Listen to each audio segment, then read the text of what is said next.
अस्सलाम वालेकुम। Welcome to my YouTube channel natural science. अच्छा, लास्ट वीडियो में हमने जो बात की थी वो हमारा टॉपिक था कि डेफिनेशन ऑफ एंटीबायोटिक। तो उसमें हमने देखा कि डेफिनेशन क्या थी एंटीबायोटिक की, और उसमें हमने ये भी देखा कि जो एंटीबायोटिक है वो किन चीज़ों पे काम करते हैं। तो उसमें हमने देखा कि कुछ एंटीबायोटिक ऐसे हैं जो कि सेल वॉल सिंथेसिस पे काम करते हैं, और उसके अलावा कुछ प्रोटीन पे काम करते हैं फॉर्मेशन पे, और कुछ जो सेल मेम्ब्रेन है उनकी फॉर्मेशन पे काम करते हैं। और उसके अलावा कुछ एंटीबायोटिक ऐसे हैं जो कि आपकी जो रेप्लिकेशन है या फिर जो आपकी डीएनए आरएनए उन पे जाके काम करते हैं। ठीक है, तो उसमें से आज हम देख रहे हैं कि जो सेल वॉल सिंथेसिस है उनकी इनहिबिशन के लिए कौन से एंटीबायोटिक हैं जो को उन पे काम करते हैं। ठीक है, तो उसमें अगर हम देखें कुछ हमारे पास ऐसे एंटीबायोटिक हैं जो कि जाके आपकी जो सेल वॉल सिंथेसिस है उस पे जाके काम करते हैं। तो उसमें नंबर 1 आपके साइक्लोसीरीन है। ठीक है, ये भी एंटीबायोटिक ऐसा है जो कि आपकी जाके सेल वॉल इनहिबिशन करवाता है, सेल वॉल की जो फॉर्मेशन है या जो सिंथेसिस है उनकी इनहिबिशन करवाता है। और इसके अलावा नंबर अगर 2 पे देखें तो बेसिटासिन जो एंटीबायोटिक है वो भी जाके इन पे सेल वॉल सिंथेसिस पे काम करती है। वेंकुमाइसिन है, उसके अलावा बी लेक्टम ग्रुप है। ठीक है, तो ये 4 एंटीबायोटिक जो हैं वो आपके काम करती है आपके सेल वॉल सिंथेसिस पे। अच्छा, बीटा लेक्टम की अगर ग्रुप की बात करें तो उसमें भी हमें काफ़ी सारी चीज़ें मिलती हैं। जो इन सब सारी चीज़ों की जो मेन पेरेंट ग्रुप है वो आपका बीटा लेक्टम है। इसमें आपके नंबर 1 पेनिसिलिन आता है, सेफेलोस्पोरिन आता है, कार्बापेनम आता है और एज़्यूटिनम आता है। तो ये चारों के चारे जो इनका जो मेन पेरेंट ग्रुप है उनका बीटा लेक्टम है, और इन चारों का जो काम है वो भी सेल वॉल सिंथेसिस की इनहिबिशन करवाता है। ठीक है, तो ये हमारे पास कुछ ऐसे एंटीबायोटिक हैं। तो इसमें जो सबसे कॉमन यूज होता है वो आपका होता है पेनिसिलिन।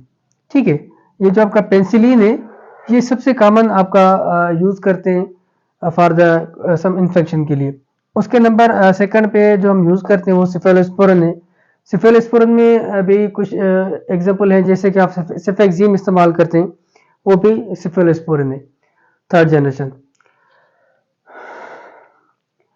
तो ये कुछ एग्जाम्पल थे जिसमें हमने देखा कि ये काम कर रहे हैं आपकी सेल वॉल सिंथेसिस पे। तो अगर हम देखें कि अगर हम एग्जांपल ले लें पेनिसिलिन की, तो पेनिसिलिन की अगर हम मैकेनिज्म देखें कि वो काम कैसे कर रहा है, तो देखिए हमारे पास दो तरह के एंटीबायोटिक होते हैं।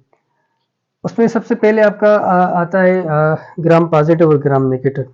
ठीक है, ग्राम पॉजिटिव और ग्राम नेगेटिव में डिफरेंस क्या है? आप सबसे पहले देखें कि उसमें एक मेन डिफरेंस ये है कि जो उनकी सेल वॉल है, ग्राम पॉजिटिव की जो सेल वॉल है वो थिक होती है, मोटी होती है। ठीक है, और उसके अलावा जो ग्राम नेगेटिव है उनकी जो सेल वॉल है वो थोड़ी थिन होती है। नंबर 1 डिफरेंस ये हो गया। नंबर 2 डिफरेंस ये है कि ये आपकी सेल मेम्ब्रेन है। ठीक है, इसके ऊपर आपकी सेल वॉल है। अब इस सेल वॉल के ऊपर और कोई मेम्ब्रेन नहीं है। ग्राम पॉजिटिव की बात हो रही है। अगर हम बात करें ग्राम नेगेटिव की, तो सेल मेम्ब्रेन है, सेल वॉल है, और फिर इसके ऊपर सेल मेम्ब्रेन है। ठीक है, अब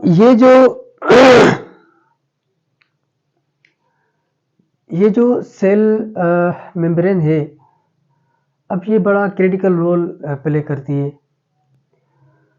जब हम एंटीबायोटिक का यूज़ करते हैं तो कुछ एंटीबायोटिक ऐसी होती हैं, जैसे अगर हम पेनिसिलिन की बात कर लें, तो जो पेनिसिलिन है वो मोस्ट ऑफ द जो ग्राम पॉजिटिव होते हैं उन पे काम करती है, लेकिन ग्राम नेगेटिव पे काम नहीं करती। ठीक है, जो पेनिसिलिन है वो आपके ग्राम पॉजिटिव पे काम करती है, लेकिन आपके ग्राम नेगेटिव पे काम नहीं करती। इसकी रीज़न क्या है? देखिए इसकी रीज़न ये है, इसके ऊपर कोई मेम्ब्रेन नहीं है। ठीक है, और इसके आप देखें इसके जो सेल वाल है, इसमें पोर्स ज़्यादा हैं। पोर्स जो आपके होल्स होते हैं, ठीक है, छोटे छोटे, ये जो पोर्स हैं वो थोड़े बड़े हैं, ठीक है। अब ये इन बड़े होने की वजह से ये जो आपका पेनिसिलिन है वो इजीली यहाँ से क्रॉस करके चला जाता है आपके सेल मेम्ब्रेन तक, ठीक है।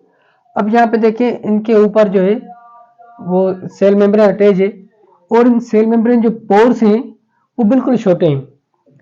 इन छोटे होने की वजह से ये जो आपका पेनिसिलिन है वो यहाँ से इजीली क्रॉस नहीं कर पाएगा, ठीक है। अब सबसे पहले थोड़ी सी इसको स्ट्रक्चर को हमको देख लें कि जो ग्राम पॉजिटिव की स्ट्रक्चर है, ये आपकी सेल मेम्ब्रेन है, ठीक है। अब इन सेल मेम्ब्रेन के ऊपर एक रिसेप्टर अटैच है। ये जो रिसेप्टर है, ये लाल वाला, ठीक है, ये रिसेप्टर, इसको हम कहते हैं पेनिसिलिन बाइंडिंग रिसेप्टर प्रोटीन, ठीक है, क्योंकि रिसेप्टर प्रोटीन होते हैं। Penicillin binding protein. अब होता क्या है, ये प्रोटीन यहाँ पर अटैच है जो कि एक्चुअली रिसेप्टर होते हैं। अब हम इसको देख लें कि जो सेल वाल है, आप बेहतर जानते हैं कि वो कार्बोहाइड्रेट की बनी हुई होती है, ठीक है, और मोस्टली उसमें सेल्यूलोज अटैच होता है। लेकिन ये जो बीच में एक छोटा सा प्रोटीन पार्ट इसमें अटैच है, कुछ अमाइनो एसिड अटैच है, जो कि इन लेयर्स को आपस में मिलाती हैं। अब ये जो लेयर्स, एक लेयर्स ये है और दूसरी लेयर ये है, तो इन लेयर को मिलाने के लिए ये जो लाल वाले, ये कुछ अमाइनो एसिड या कुछ प्रोटीन का जो पार्ट है, ये आपस में एक दूसरे को मिलाती हैं। अब इसीलिए इनको जो कहा जाता है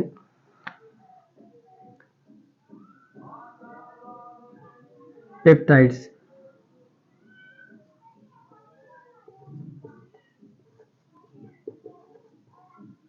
पेप्टाइड ग्लाइकन्स, ठीक है। अब ये क्या है, ये पेप्टाइडोग्लाइकन्स है। अब पेप्टाइड ग्लाइकन इसको क्यों कहते हैं, एक ये आपका ग्लाइकोजन पार्ट हो गया, ठीक है, और एक आपका ये प्रोटीन पार्ट हो गया, जिसको हम, क्योंकि 2, 3, 4 अमीनो एसिड है, इसकी वजह से हम इसको पेप्टाइड कह रहे हैं, ठीक है। पेप्टाइडोग्लाइकन्स, ये पेप्टाइड आपके, ये ग्लाइकन्स है, ठीक है। अब दो वर्ड आपके कॉमन आपके सामने आते हैं, एक आपका आता है पेप्टाइडोग्लाइकन्स, ठीक है, या ग्लाइकोप्रोटीन, ठीक है। पेप्टाइडोग्लाइकन्स, या इसको एक दूसरा और नाम भी आता है प्रोटियोग्लाइकन्स,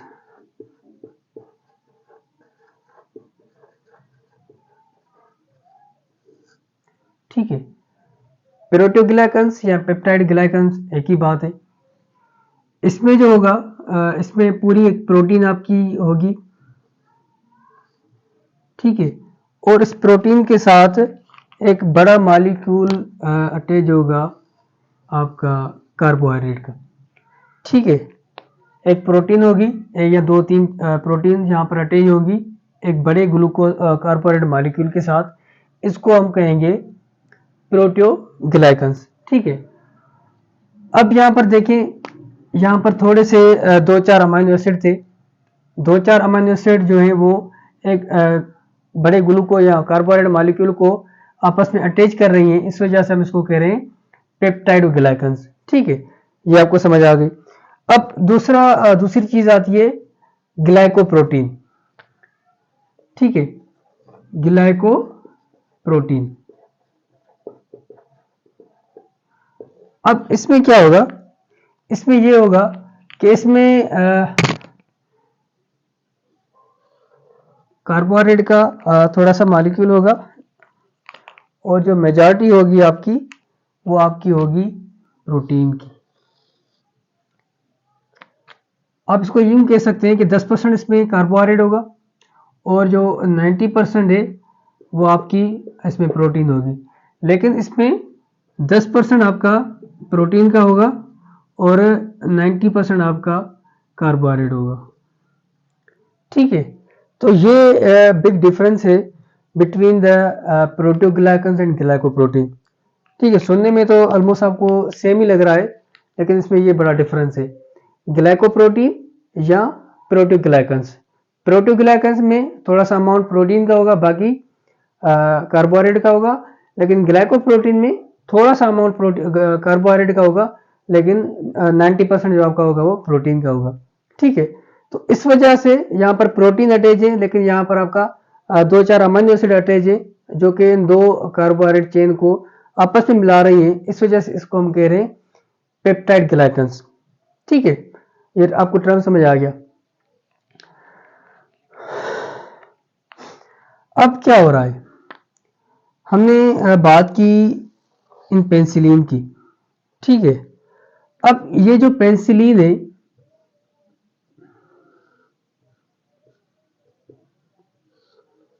मिसाल के तौर पे ये पेनिसिलिन है। अब ये पेनिसिलिन जाके यहां से क्रॉस होके इस प्रोटीन के साथ अटैच हो जाएंगी। ठीक है, इस प्रोटीन के साथ यहां पे आके अटैच हो जाएंगी, जिसको हम कहते हैं पेनिसिलिन बाइंडिंग प्रोटीन। अब ये पेनिसिलिन बाइंडिंग प्रोटीन क्या करेगा,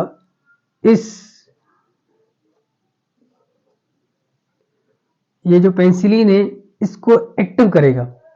ठीक है, क्या करेगा, इसको जाके एक्टिव करेगा। अब एक्टिव करेगा तो फिर क्या होगा, फिर ये जो एक्टिव पेनिसिलिन है ये जाके एक एंजाइम पे काम करेगा, जिसको हम कहते हैं ट्रांसपेप्टाइडेज एंजाइम। ठीक है, जिसको हम कहते हैं ट्रांसपेप्टाइडेज एंजाइम।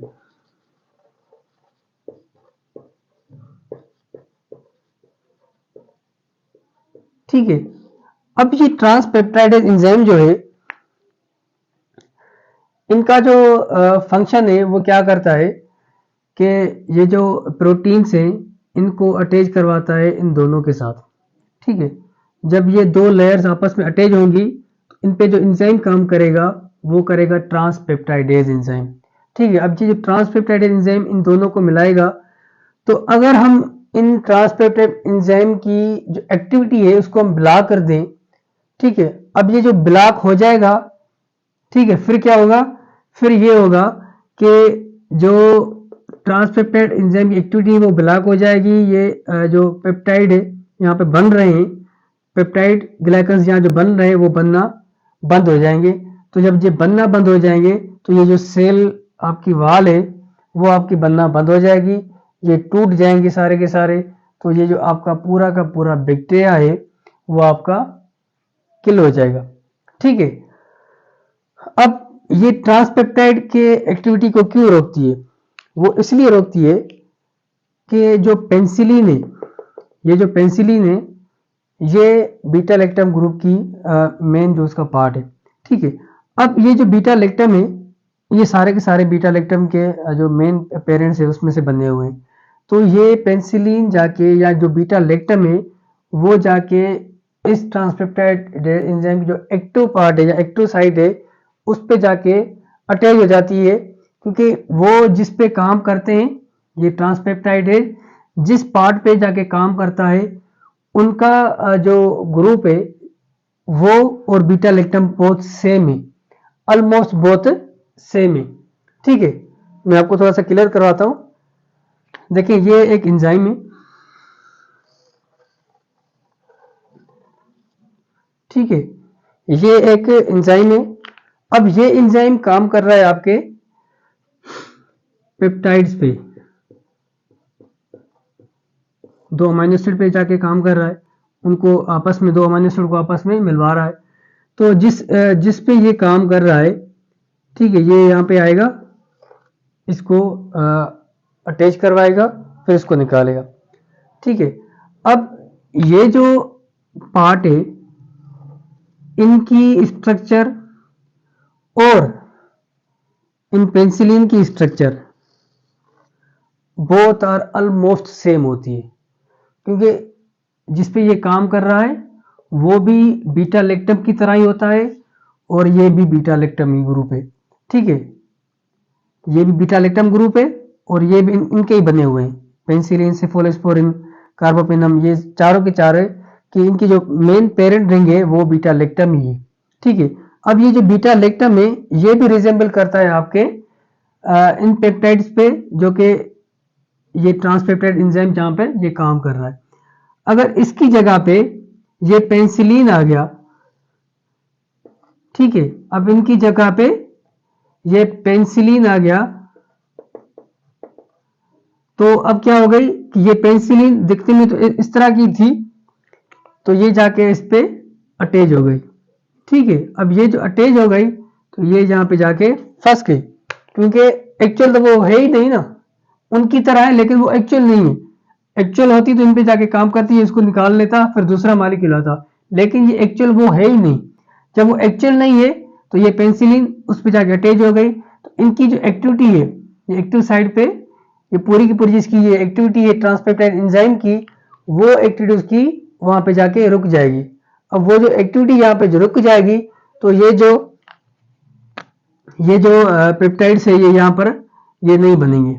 ठीक है, ये जब ये पेप्टाइड्स ही नहीं बनेंगे तो फिर ये क्या होगा कि ये जो आपके ग्लाइकोन, ये जो कार्बोहाइड्रेट मॉलिक्यूल है, ये जो सेल्यूलोज है, ये आपस में इस तरह से नहीं अटैच हो पाएंगे। जब ये अटैच नहीं हो पाएंगे तो पूरी की पूरी ये जो आपकी सेल वॉल है वो ब्रेक डाउन हो जाएगी।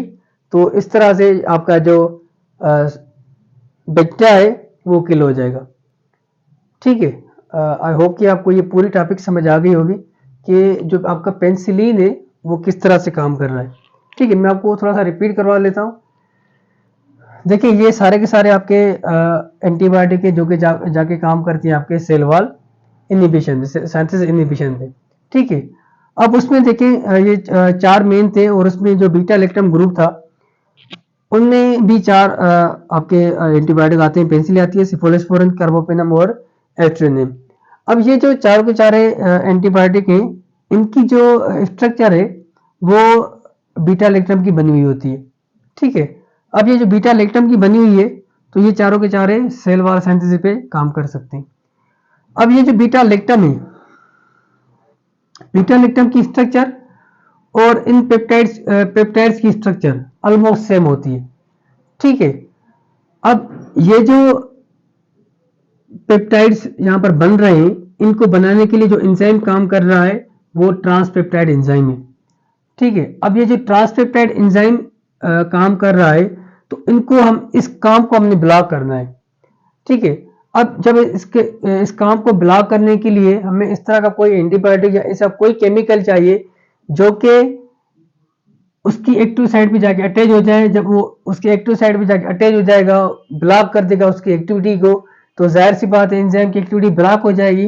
तो ये जो पेप्टाइड्स बन रहे हैं ये नहीं बनेंगे, तो ये जब ये नहीं बनेंगे तो पूरी की पूरी सेल वॉल आपकी नहीं बनेगी, ये ब्रेक डाउन हो जाएगी। तो इसी वजह से जो पूरा आपका बैक्टीरियाज है वो भी किल हो जाएगा। ठीक है, तो ये हो कैसे रहा है, मैंने आपको बताया कि जो पेनिसिलिन है वो इस पोर्स से जाके क्रॉस होके आपके जो सेल मेम्ब्रेन है वहां पर एक ये प्रोटीन अटैच है जो कि एक्चुअल रिसेप्टर्स है, इसको हम कहते हैं पेनिसिलिन बाइंडिंग प्रोटीन। ठीक है, अब ये जो पेनिसिलिन बाइंडिंग प्रोटीन है ये एक्टिव करेंगी इस पेनिसिलिन को एक्टिव करेंगी। तो एक्टिव करने के बाद फिर ये क्या होगा, ये पेनिसिलिन जाके ट्रांसपेप्टाइड एंजाइम की जो एक्टिव साइड है वहां पे जाके अटैच हो जाएगा। वहां पे जाके अटैच हो गया तो उनकी जो एक्टिविटी है ट्रांसपेप्टाइड एंजाइम की वो ब्लॉक हो जाएगी। तो ये जो पूरा का पूरा मैकेनिज्म है सिंथेसिस होने का सेल वॉल का वो ब्लॉक हो जाएगा। तो पूरी की पूरी सेल वॉल जो है वो टूट जाएगी। तो जो आपकी बैक्टीरियाज हैं वो भी किल हो जाएंगे। ठीक है, तो ये पूरा मैकेनिज्म था। और उसके अलावा हमने जो बात की यहाँ पर पेप्टाइड ग्लाइकान्स की और प्रोटीओग्लाइकान्स की और ग्लाइकोप्रोटीन की, तो पेप्टाइड और ग्लाइकान्स का मतलब ये है कि 95% जो आपका होगा या 98% या 97 कितना भी, लेकिन मोस्ट ऑफ द जो पोर्शन होगा वो आपका कार्बोहाइड्रेट का होगा, लेकिन कुछ जो छोटा सा पोर्शन आपका होगा वो आपको अमीनो एसिड का होगा। अगर प्रोटीग्लाइकन्स की बात की जाए तो उसमें प्रोटीन मॉलिक्यूल होंगे, पूरी की पूरी प्रोटीन मॉलिक्यूल होंगी। यहाँ पर पूरी प्रोटीन मॉलिक्यूल नहीं है, कुछ अमीनो एसिड्स हैं। यहाँ पर पूरी प्रोटीन मॉलिक्यूल होंगी और मोस्ट ऑफ द जो पोर्शन होगा आपका कार्बोहाइड्रेट का होगा, उसमें 10% आपका प्रोटीन होगी और 90% आपका कार्बोहाइड्रेट होगा। अगर हम ग्लाइकोप्रोटीन की बात करें तो इसमें 10% जो है वो आपका कार्बोहाइड्रेट होगा और 90% आपका प्रोटीन होगी। ठीक है, तो ये थोड़ा सा डिफरेंस था इसमें, और ये पूरा मैकेनिज्म ऑफ एक्शन था जहाँ पे जाके पेनिसिलिन काम कर रही है। तो जो आप एंटीबायोटिक ले रहे होते हैं स्पेशली पेनिसिलिन या सेफेक्सिम ले रहे होते हैं, तो ये इस तरह के जाके काम करती हैं और उसकी जो एक्टिविटी है उसको ब्लॉक करती है, तो जो आपका जो बैक्टीरिया है वो किल हो जाते हैं। सॉरी। ठीक है, तो इस तरह से ये पूरी काम करती है। और दूसरी बात हमने ये बात की कि जो पेनिसिलिन है वो मोस्टली आपके काम करती है पॉजिटिव बैक्टीरिया पे, जो ग्राम पॉजिटिव बैक्टीरिया होते हैं उस पे जाके काम करती है। क्यों? एक तो इसमें ऊपर से इसकी अलग से सेल मेम्ब्रेन नहीं है, और दूसरी बात कि इनके जो पोर्स हैं वो पोर्स बड़े हैं, क्योंकि इस वजह से ये आपका पेनिसिलिन इजीली वहां से ट्रांसपोर्ट होके जाके पहुंचता है आपके प्रोटीन पेनिसिलिन बाइंडिंग प्रोटीन पे। ठीक है, और इस पे एक अलग से आप देखें सेल मेम्ब्रेन अटैच है, और इस सेल मेम्ब्रेन में भी पोर्स तो हैं लेकिन वो पोर्स बहुत छोटे हैं, इस वजह से ये ग्राम नेगेटिव पे काम नहीं करते। तो इसके लिए आपको एक अलग से एंटीबायोटिक की नीड होती है जो कि एक एडवांस होती है। एडवांस का मतलब ये है कि वो जो उसकी जनरेशन है वो थोड़ी सी चेंज होगी, जैसे कि 4th जनरेशन है या 3rd जनरेशन, इस तरह की जो एंटीबायोटिक हैं सेल वॉल की, जो भी एंटीबायोटिक है जो सेल वॉल सिंथेसिस इनहिबिशन करती है, उनकी जो जनरेशन है उनमें थोड़ी सी चेंजिंग आएगी, तो वो भी एंटीबायोटिक इस पे जाके काम करेंगी ग्राम नेगेटिव पे। ठीक है, तो ये पूरा हमारा लेक्चर था आज का, जिसपे हमने देखा कि जो सेल वॉल इनहिबिशन हो रही है उन पे कौन से एंटीबायोटिक काम करे और किस तरह से कर रहे हैं। तो आई होप कि ये पूरी टॉपिक आपको समझ आ गई होगी। मैंने अपनी तरफ से, हालांकि मैंने थोड़ा सा डिटेल में नहीं बताया क्योंकि ये बेसिक लोगों के लिए, जो बेसिक पढ़ना चाह रहे हैं उसके लिए। ठीक है, जाहिर सी बात है, तो इसमें हम एडवांस भी पढ़ सकते हैं और काफ़ी सारे आपके जो लेक्चर्स होंगे वो भी एडवांस आपके यूट्यूब पे पढ़े होंगे, लेकिन मैंने कोशिश की कि थोड़ा सा इंट्रोडक्शन और बेसिक चीज़ें पढ़ाऊँ ताकि जो बेसिक लोग हैं उनको आसानी से समझ आ जाए। So thank you so much, इंशाल्लाह मिलते हैं नेक्स्ट वीडियो में। अल्लाह हाफिज़।